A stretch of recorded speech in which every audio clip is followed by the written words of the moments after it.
No one definitively knows the exact origin of April Fools, but we do know for a fact that on the first day of April every year, News 24 celebrates Good News Day. Today we share South Africa's good news stories in 21 content offerings from across the newsroom, including The Lead. So from a Hartepies Poort pair saving thousands of wild animals to a Khayelitsha cricketing oasis, our good news editor Paul Herman tells us tales from the good news treasure trove next. As part of Good News Day, we've had people reaching out who now want to help Eliwe as well, the aunt who made the sacrifice. They want to help put her through her own program to help perhaps upskill herself. She helped others, now others want to help her. That's what I love about this story. Our trending topics are all good news too, and best yet, they're all free to read and listen to. So stay tuned to The Lead for every edition. Please hit the follow button on both Spotify and Apple Podcasts. My name's Graham Robenheimer. Let's chat all this and more right here on The Lead on News 24. Well, for 3 years running now, News 24's ditched deceitful April Fool's gags for a day of good news storytelling. The man tasked with ensuring it all comes together is our good news editor, Paul Herman. He's joined me now here in our Cape Town studios. Paul, how are you? Thanks so much for your time today. Thanks so much, Graham. It's so lovely being back in the studio. We've had a great day today, telling all these lovely stories in and amongst other news. I'm sure we're going to dive right in, but it's a day we always look forward to here at News 24. And how important is it? I know we've spoken previously in the Good News edition right here on The Lead, but just to refresh some perhaps fresh listeners today, what is this day all about to you? So really it was the brainchild of Adrian Basson, our editor-in-chief. He felt like there was a real opportunity to tell great stories on this day rather than the usual gag with April Fool's Day, which is great. But one of the things we realized is there was such a huge appetite for it. There's always so many great comments. Even today, we're getting so many great input from readers that there was always this feeling that why does it only have to just be one day? And that really necessitated the establishing of like an actual good news desk, of which I'm the editor. So this is part of what we've been doing for the past 3 years. But now the promise is it's not just going to end today. We will keep telling more and more stories like this on a regular basis across our sections. Fantastic. And like the weekend on News 24, if you're a News 24 subscriber, you'll be able to see this fantastic interface, essentially, as a reader. It's very seamless as you go between stories. I love it. I'm a big fan just as purely a consumer. But let's start with today's good news interface. And one of the top stories there is from our journalist up in Johannesburg, Bernadette Wicks. She's penned this article. It's an incredibly heartwarming story about a parentless household led by the children's auntie who essentially works minimum wage to put her niece through her studies. It's really a story that's quite central to what it means to share news that is good. So here we have Mom Goodness Mtambo. She dies in 2021, but her sister Eliwe, she pushes hard to get her niece Nompilo through college on Gauteng's East Rand. I love it. Yeah, what really drew us to the story is obviously it's a story stemming from loss, right? The daughter lost her mom and the aunt lost her sister. But she felt she had to fulfill this promise to her late sister and help her daughter get through graduation. And so she made sacrifices of her own. She was busy with her own studies, but she decided, I'm going to do this for my niece. There's two things I love about this. I feel like there's probably more stories like this than we would like in South Africa. There are people who aren't the parents taking care of children who are family members because they feel that they must. And this woman was driven by love and a desire to honor her late sister's memory. And we've got these beautiful pictures of the daughter graduating. And as part of Good News Day, we've had people reaching out who now want to help Eliwe as well, the aunt who made the sacrifice. They want to help put her through her own program to help perhaps upskill herself. She helped others, now others want to help her. That's what I love about the story. The auntie, as per the story, Paul, essentially worked day and night, and I'm reading verbatim from the article, all the way until the end, even selling snacks and treats on the side to make sure Nompilo's graduation was everything she had dreamed of. Of course, there has to be other stories like this in South Africa, because it really speaks to the struggle that many South Africans go through on a daily basis. I 100% agree, and that's why like it really moved me as I was editing it, and I just thought there are probably so many more stories like this, but we need to celebrate them. It's a great thing that they did. How many people would be willing to sacrifice their own dreams for the sake of and you would do it for your children, but for someone else's daughter, in this case, that was after a huge tragic loss. So she just felt she had to step up and sort of be the mom, and now they're reaping the rewards together. And I hope that Leliwe can also get some good news coming her way as a result of this. Sure. And of course, our News 24 subscribers, our audience, always coming in, pitching in to do good alongside the stories that we tell. Here in Cape Town, if you were a casual sort of newsreader over the weekend, you may have seen that there was a Khayelitsha festival. And I think Khayelitsha is now, it's really trying to change its narrative as a township that's not necessarily just ubiquitous with crime. And I think, over the years, we've seen places like Rands come to the fore, and Khayelitsha is changing its stripes in a big part. Here's a story by one of our journalists, Velani Ludidi, a really fantastic journalist. He went out and he spoke to ABCD Concepts. They're essentially a tour company, and now they've actually gotten the attention of Airbnb globally to become Khayelitsha's first official tour hosts, Paul. I mean, this is a great story as well because, as you mentioned, it touches into something that's already topical and newsworthy, Khayelitsha and this idea of township tourism, right? They were a travel agency that started with about 3 tourists a year, and now they're welcoming more than 1,000 annual visitors. So there is an interest, and people want to see these places.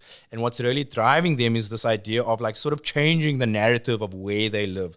Yes, Khayelitsha's got its problems, but there's also cuisine and cultural things and educational tours that people can be enriched by in their own country, but also tourists that are visiting them.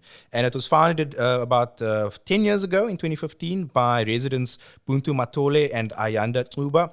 And they just wanted to tackle sort of socio-economic challenges, but also sort of give a different face to Khayelitsha.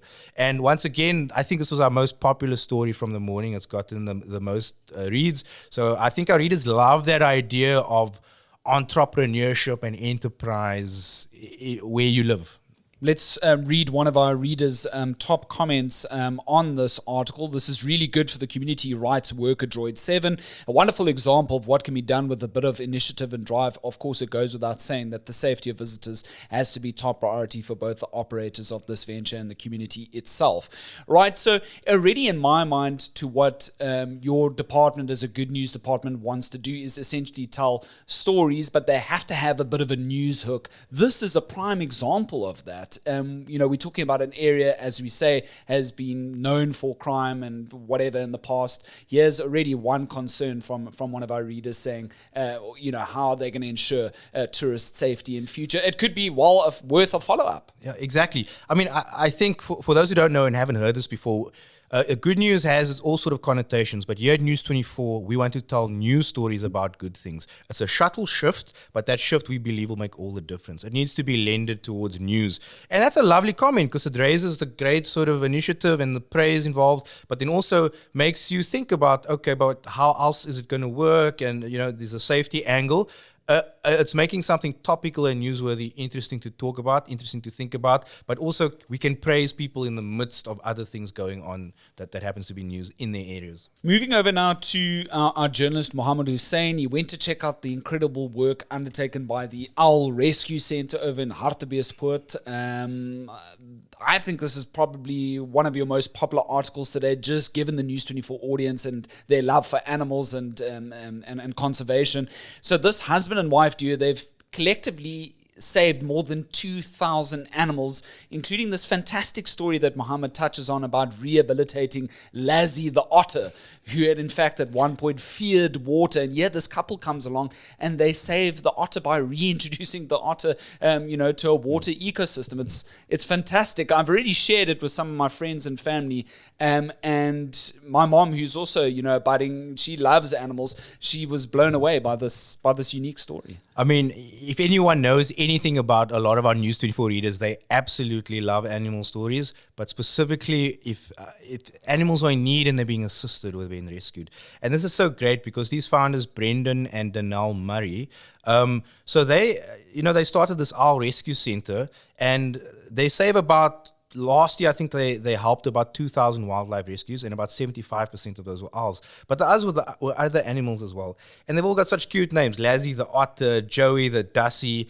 and then a few dogs that they've saved as well. Flash and Freckles actually come on board and then help with future rescue operations going forward. What at the heart of this story are two people who have a love for a certain something for animals, going out trying to make a difference, and 2,000 animals helping with 2,000 rescues in 1 year is actually no joke. I mean, that's considerable impact from just two South Africans wanting to make a change where they are. Fantastic. One of my favorite stories of the day. Then there's something that I didn't know about as a journalist. And you often, as out on the beat of whatever you cover, perhaps over the festive season, you go out with a ride along with the cops or whatever the case may be, or the traffic police as they police certain parts of the roads and whatever. I didn't know about this, but there's this group called the Community Medical Services. Essentially, it's a grouping of volunteers. They all come together. And over the past more than 4 decades, they've been the first responders, the people who provide medical care to anyone in need along the Van Rieneens Pass. That's, of course, the rather treacherous N3 stretch between the Free State and KwaZulu-Natal. I didn't know that they've been there for 42 years helping people. You would obviously assume that they were meant to be there because maybe they were sponsored by government or whatever the case. But no, they're doing it out of their goodwill. They are completely self-funded. That's what made me realize. You drive on the long road, you see the occasional medical team or paramedics, you think they must be associated somehow to the state. Philip Hull and his team of community medical services have been doing this for 40 years, since the early 80s, and it's completely self-funded. It's part of the story is that I think it's becoming more and more expensive for them to keep doing this, and they're the type of South Africans we might take for granted. This pass, for anyone who lives in this area, knows just how treacherous it is, and to be serving for that long on your own dime, volunteering for 4 decades, I mean, I just think that just represents a great South African spirit wanting to give back. And I don't want us to take them for granted either, because as you mentioned, you might think they are there as part of their job, as part of the state.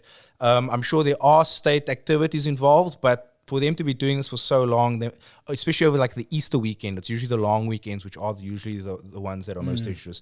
It just speaks to something great. And I think they need support, financial support as well. They're completely self-funded. Sure. And then one of our readers, John Collier, writes at the bottom of this particular article, and I want to give the headline for anyone that's listening at the moment: Good Samaritans on duty for 42 years meet the road safety angels on deadly Van Rieneens Pass. And John writes at the top of our comment section: amazing group of people working when others are simply relaxing, saving lives selflessly. Absolute heroes. Thank you for your service. I know that you've been releasing these various stories in batches over the course of the day. In your 2 p.m. batch, you've got a piece regarding a wine protege to CEO, how Praise Dlamini is changing the woman in wine game. And then we've also got a unique cricketing story coming out of Khayelitsha as well. Can't wait to read that a little bit later. And then I saw this piece on Instagram of you sharing in the run-up to today's initiative and the fantastic stories that you guys were putting out. And below there's a comment from a fellow broadcast journalist, a very well-known one in South Africa, and he writes, Paul, from Malungelo Boy, this guy, Paul, has the coolest job. Your response to that, to have a fellow journalist like Malungelo say that you have the coolest job? I was in hard news for many years in politics. I know exactly where he's coming from. Look, we all long to tell stories like this. I get to go out and find these interesting stories about South Africans doing extraordinary things. But then my challenge is to actually make it newsworthy so that it isn't just sort of that nice thing that can occasionally get ignored, but actually mean something to readers coming to a news website to consume news. So yeah, I mean, it's a great challenge to try and find it. Good news hasn't always necessarily done well in the media. We want to tell more of them and we want to make them newsworthy. South Africa is a great country with many stories like this. And I'm sure Malungelo boy right there was thinking, you know what, if you want to come and write a story from me, if your employers will allow, maybe you can do it. But I would encourage anyone out there in the media space, these stories are out there. We just got to look at them differently. We got to look at them as news first that happen to be about good things. And when you do, you see wow, there must be so many stories around so many themes of people doing things hiding in plain sight. I hope we can tell more of these stories going forward. Paul, do you think this is your best Good News Day yet? It's the third year in a row, right? Anything you would be doing differently perhaps next year, or do you think this is the best one so far? Oh, well, in the past 3 years, we've had great input from everyone. I think the first year, it was sort of flooding the stream. There was no other news. The second year, it was sort of a mixture of the news that we know and good news. This year, we tried to release it over batches and have this nice little shorthand hub. I think what I like about this year is that I think it's up there with all the other years we've ever done it. We're getting the same comments from people, which is we want to see more of it, which just tells me that we aren't doing enough of it. What I like about this year is that as of tomorrow, it doesn't end. We've got people now in the office who are actively trying to find more stories and make it worthy of the reader's time to read, and just feel a bit inspired and not hide from all the other news that's going on, but sort of complement what's going on in the world. And that's where we all get a broader view of what's going in South Africa. So that's the promise. From tomorrow, it doesn't just end. Hopefully, we can keep going until next Good News Day.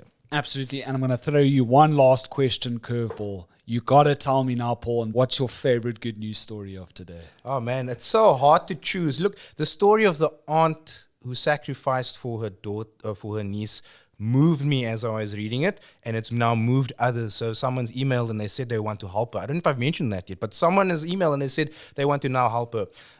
What else? The Van Rienen's past one, when we read that, we knew that was a lead because of how long the time has been and the fact that they're self-funded. We wouldn't have known that. We got I'm a sports fan, so we've got a cricketing one coming up soon, which I'm sure you're going to mention later in the segment.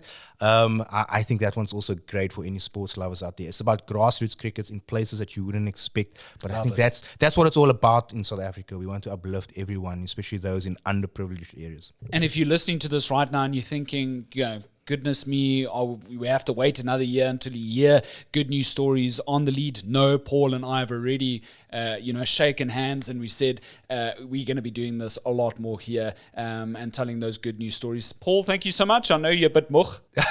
Yeah, look, it's been a lot, but tomorrow's another day. We won't have 21 stories tomorrow, but we will continue to keep trying to tell at least one or two a day. And that's our good news editor, Paul Herman. Thank you so much for your time. I really do appreciate it. Thanks so much, Graham. Appreciate it. Cheers.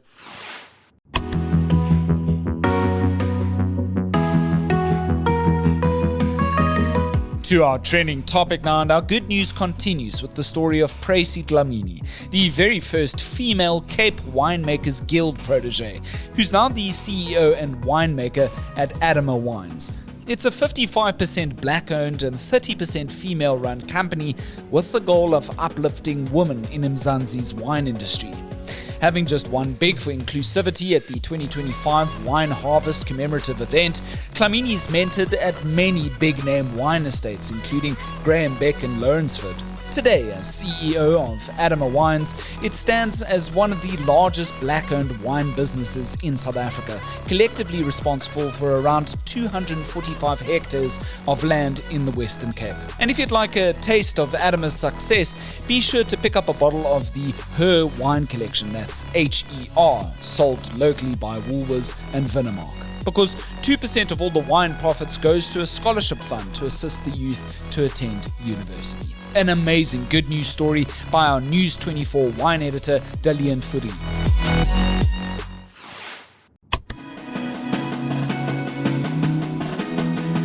And finally, Khayelitsha is home to a cricket oasis thanks to a powerful Protea.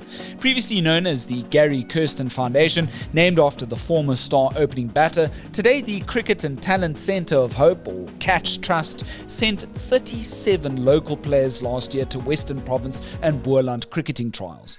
Because it comes kitted out with a more than R5 million artificial turf and indoor training facility that can also double up as a community centre, with the Catch Trust even embarking on a World Cup tour of England in 2019. A quarter of the Catch Trust's players are women, with organisers saying they want half of their coaches to be female as well.